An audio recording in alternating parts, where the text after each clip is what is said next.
Hey everyone, this is going to be my final thoughts on the Exceed AceTiger rally car. This is a kit that is actually carried by Nitro RCX here in the US.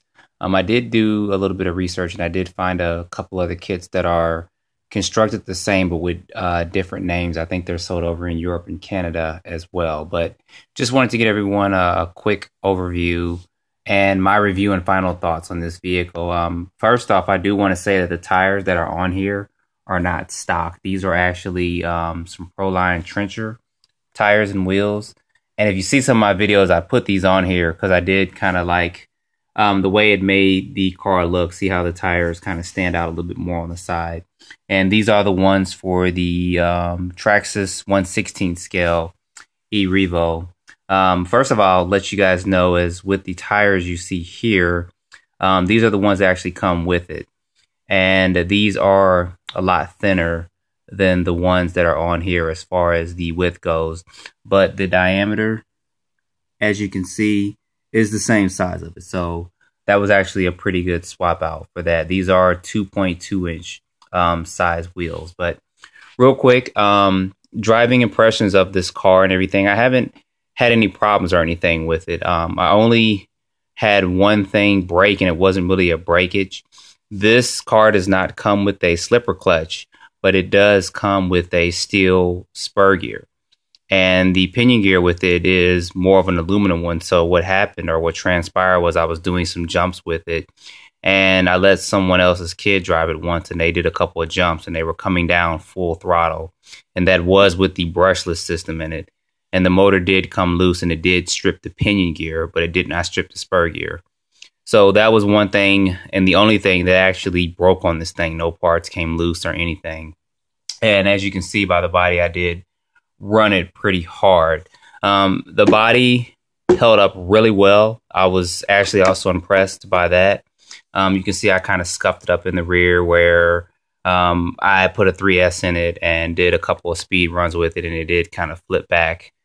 So the body and stuff held up well. I'm going to go ahead and take this off real quick. Put that over here. But overall impressions of the kit and the car, it was fine. I mean, it cost $119. I got it from Nitro RCX. It did cost about $20 to get it shipped. I think that's one of Nitro RCX's biggest flaws is that, to me, their shipping sucks. I don't care what anyone says. To pay $20-something and have to wait 5 business days to get something, especially through UPS. It's kind of, to me, I didn't like it, but there may be others that may like it, but I just don't like waiting 5 days. And if you want 2 or 3 days shipping, it's goes up to $50 to $70. So I think that's one of Nitro RCX's biggest flaws is their shipping. They need to have other shipping methods. But anyway, more on the kit. The first thing I did after I drove it several times was I did upgrade to a brushless system. Stock out the box on the nickel metal battery pack, which is the 1800. This car topped out at about 19 to 20 miles per hour. I was able to get some 21s kind of once the motor cycled through a couple of times. When I put a LiPo on it, it probably gave it about another mile per hour fast. I think it was like 22 at the most, and that was with a 50C 2S LiPo. So out the box, it ran fine for what it was. Then I added a Castle brushless system to it. This is the 3800 kV. And yes, this motor heat sink did come with the kit on the 540 motor. But I went ahead and added this in with the Mama Max Pro. And like I said, I didn't have any problems out of this kit. I thought this motor may be a little bit overpowered for this because the brand is somewhat like the Red Cat, but it seems like this Exceed kit is put together a little bit better than the Red Cat. I'll show you guys one thing that I did like. It's got a gear cover right here that keeps dirt and grime from getting inside there. I'm actually missing a screw there. I must have took that out. But it keeps dirt and grime from getting in between the pinion gear and the spur gear, which is great because I have, as you guys know, the Red Cat Sunfire and a couple of other ones. And I did have dirt and grime get up in there. So, but that was one plus for it. It does come with oil-filled shocks. Shocks held up well.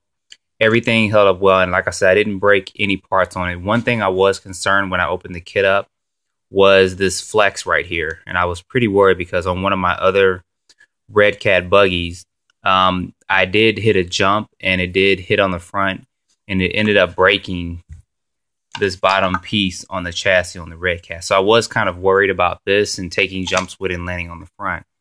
But the way this is designed, when the body actually goes on, it actually stiffens that part up. So when the car does hit, it doesn't flex as much. That body keeps it from flexing back so much. So that was a major plus with this because that eased my fear of that part actually breaking and having to replace the whole chassis with it.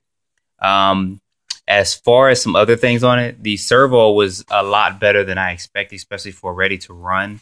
It was actually very powerful. We ran it at a hobby shop the other day, and the owner was actually impressed too that it was a stock servo in it, and it did turn as well as it turned. So that was a plus there as well. The radio is, of course, the basic FlySky radio with it.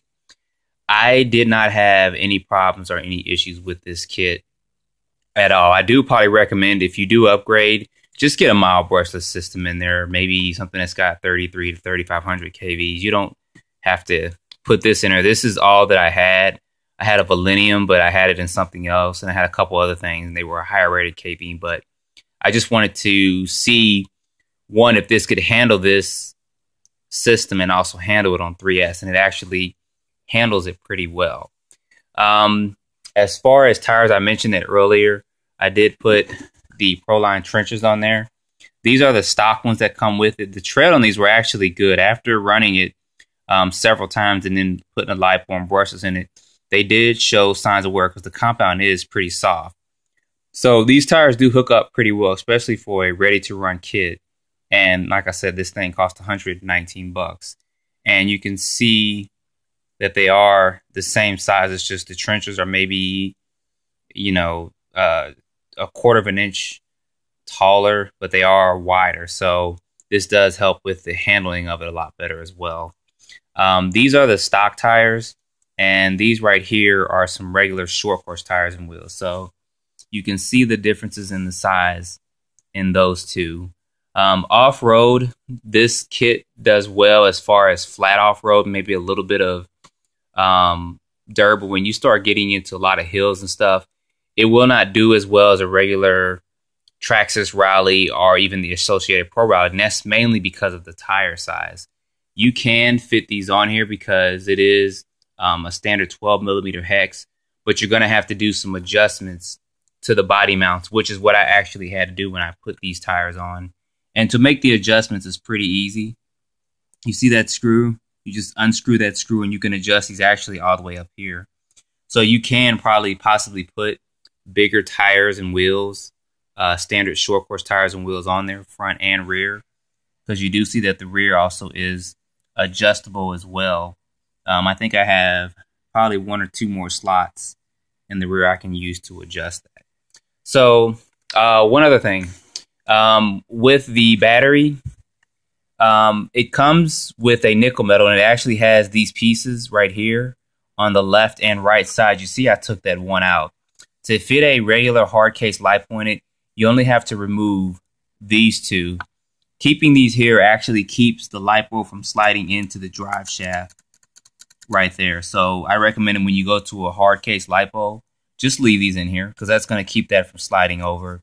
And there's also a foam spacer that goes here. I took that out as well. But leaving these two in here is going to help the LiPo and keep it from sliding into your drive shaft.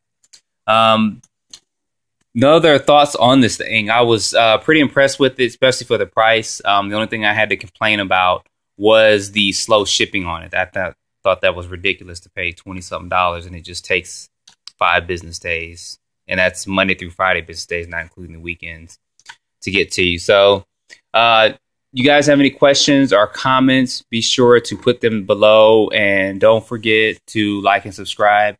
And I look forward to the next kit that I get and doing a couple of runs and a quick review and final thoughts on it. Thanks.